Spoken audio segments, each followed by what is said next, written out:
Bang, kenapa ya kalau mau beralih profesi sangat susah? Apalagi industri dan company punya standar dalam merekrut karyawan yaitu pengalaman. Kita yang belum punya pengalaman sangat susah dilirik. Saya suka banget nih pertanyaan ini nih, karena saya mengalaminya udah berkali-kali. Yuk kita ngobrol.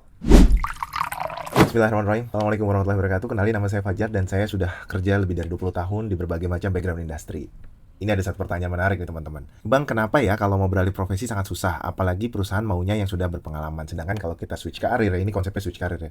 Pengalamannya tuh ada secara berorganisasi, tapi teknisnya masih nol. Nah, sebelum kita mulai, saya udah pernah ngebahas soal bagaimana resiko switch karir. Nah, kalau yang belum nonton, langsung aja nonton videonya dulu ya. Kalau udah, langsung lanjut ke video ini ya. Jadi teman-teman, kalau teman-teman search saya di LinkedIn, mungkin kelihatannya CV saya bagus ya, lurus-lurus aja. Padahal tidak. Saya kalau nggak salah udah switch karir sekitar 3 atau 4 kali. Saya ceritain sedikit ya. Saya lulus sebagai sarjana ekonomi dengan major akuntansi. Tapi saya nggak mau kerja sebagai akuntan, jadi saya pindah, saya switch gitu ya. Jadi pekerjaan pertama saya itu bukan di bank atau di tempat lain, saya kerja di PH. Itu switch career saya yang pertama. Setelah dari PH, saya pindah nih ke sebuah perusahaan event organizer, dan di situ saya menjadi account eksekutif. Kemudian saya pindah lagi ke perusahaan advertising teknologi, ad network pada saat itu, dan saya jadi sales. Di situ ngebangun lagi sampai saya akhirnya pindah lagi seorang marketing. Nah, saya setuju banget, semua itu nggak gampang. Lalu kenapa sih orang yang mau switch career itu susah diterima gitu ya? Sebenarnya ada satu pertanyaan dari HR yang selalu keluar gitu ya ketika mau ngelihat orang yang switch career. Pertanyaannya sebenarnya kayak, kalau saya ngerekrut orang ini berapa lama ya dia bisa produktif? Atau dia masih produktif nggak ya? Atau dia masih mau belajar nggak ya? Hal-hal yang kayak gitu tuh yang keluar dari kepalanya HR. Even kalau HR meng-approve terus